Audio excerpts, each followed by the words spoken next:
નમસ્કાર મિત્રો, પવિત્ર માસ અમારો આજનો વિડીયો શરૂ થયો છે. શ્રાવણ મહિનામાં પહેલા સોમવારે અમે તમારા માટે અહીં છીએ. એક સમયે અમે એની પૌરાણિક વાર્તા લઈને આવ્યા છીએ. તે અમરપુર નામના શહેરમાં એક શ્રીમંત શાહુકાર છે. ત્યાં રહેતો એક હતો અને તેના કારણે કોઈ સંતાન ન હતું. સંતાન થવાથી તે ખૂબ જ દુઃખી હતો.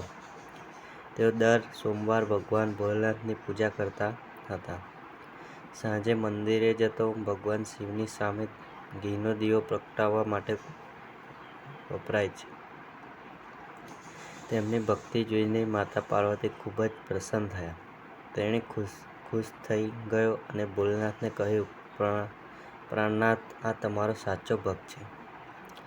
કૃપા કરો ભોલેનાથ, આ સાંભળીને તેમની મનોકામના પૂર્ણ કરો. પાર્વતીએ પાછલા જન્મના કર્મો વિશે કહ્યું, કારણ કે તેના નસીબમાં બાળક નથી. પરંતુ માતા પાર્વતી ત્યારે ભોલેનાથ રાજી ન થયા. તેના સ્વપ્નમાં શાહુકાર દેખાયા અને સંતાન પ્રાપ્તિના વરદાનની સાથે તે પણ જણાવ્યું હતું કે તેમનો પુત્ર ટૂંકું જીવન જીવશે અને સાંભળીને તે માત્ર 16 વર્ષનો હશે. શાહુકાર ખુશ હતો, પણ સાથે સાથે તે પણ આ આખી વાર્તાથી ચિંતિત બની ગયો. તેની પત્નીને પણ તેના પુત્રની નાની ઉંમર વિશે જણાવ્યું. આ ઘટનાની જાણ શાહુકારની પત્નીને પણ થઈ હતી. મને બહુ દુઃખ થયું, પણ શાહુકાર સોમવારના ઉપવાસના નિયમ મુજબ કંઈ પણ છોડવામાં આવતું નથી. થોડા સમય પછી શાહુકારના ઘરે એક સુંદર પુત્રનો જન્મ થયો. એક રત્નનો જન્મ થયો અને તેઓ અમર નામ આપ્યું. હવે અમર 11 વર્ષનો હતો અને શાહુકાર હતો. તેણે તેના મામા પાસેથી શિક્ષણ મેળવ્યું. શાહુકારે તેને કાશી મોકલ્યો અને તેને પ્રવાસ માટે થોડા પૈસા આપ્યા અને કહ્યું, જ્યાં તમે રાત્રે આરામ કરશો ત્યાં યજ્ઞ કરવામાં આવશે. વગેરે બ્રાહ્મણોએ ખવડાવ્યું. અમર તેના મામા સાથે પ્રવાસે નીકળ્યો. રસ્તામાં તેઓ એક રાજ્યમાં પહોંચ્યા જ્યાં રાજકુમારી લગ્ન કરી રહી હતી. પણ તેણી એક રાજકુમારી સાથે લગ્ન કરવાની હતી, પરંતુ અચાનક કોઈ કારણસર તે એક આંખે અંધ બની ગયો, જેથી આ બાબતની કોઈને ખબર ન પડી. રાજકુમારના પિતાએ અમરને વનની જગ્યાએ બેસવા કહ્યું. અમરે વિનંતી કરી અને આ વિનંતી સ્વીકારી અને રાજકુમારી ચંદ્રિકા સાથે લગ્ન કર્યા. વિદાય સમયે અમરે રાજકુમારી ચંદ્રિકા સાથે લગ્ન કર્યા. તેને આખી વાત કહી અને તેના પિતા પાસે લઈ ગયો. જ્યારે અમર 16 વર્ષનો હતો ત્યારે તે પોતાનું ઘર છોડીને કાશી તરફ ગયો. જ્યારે તે 1 વર્ષનો થયો ત્યારે તે યજ્ઞ કર્યો.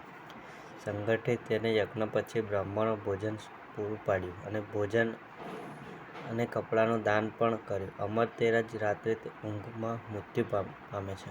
તેના કાકા જોર જોરથી રડવા લાગ્યા. વિલાપ સાંભળીને ભોલેનાથ અને માતા પાર્વતી ત્યાં ગયા.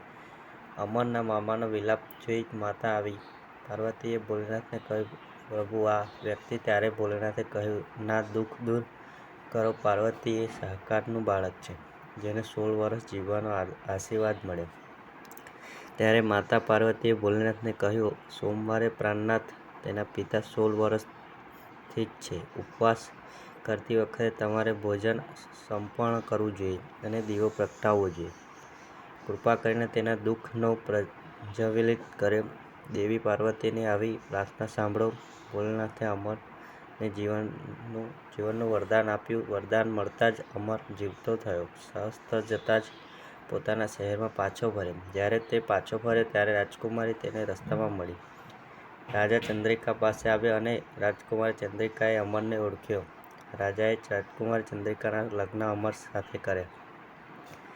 તેના ઘરની વિદાય. અને બીજી તરફ શાહુકારો જાણતા હતા કે 16 વર્ષ 1 વર્ષની ઉંમરે પુત્ર મૃત્યુ તે ચોક્કસે તે આ કારણે ખૂબ જ દુઃખી હતો અને પોતાનું જીવન દુઃખમાં વિતાવવા રહ્યો. અને પછી તેની પુત્ર અમર રાજકુમારી ચંદ્રિકા સાથે ઘર અમર તેની નવી પરણેલી પત્ની પાસે પહોંચ્યો.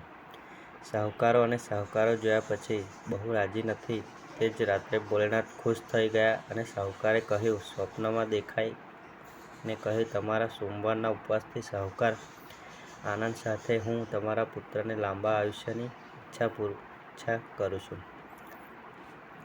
હું તને ભોળેનાથ જેવું જ જીવન આપું છું. અને તે સૌ પ્રથમ શાહુકાર અને શાહુકારને દુઃખ આપ્યું. તે કોઈને આપશો નહીં અને પછીથી પસંદ કરો તમારા પુત્રને લાંબુ આયુષ્ય આપવું. જો આ વાર્તા કહે છે, જો સાંભળે અને જ્યાં જપ કરનાર સૌના આશીર્વાદ આપો. ભોલેનાથ. જય માતા પાર્વતી.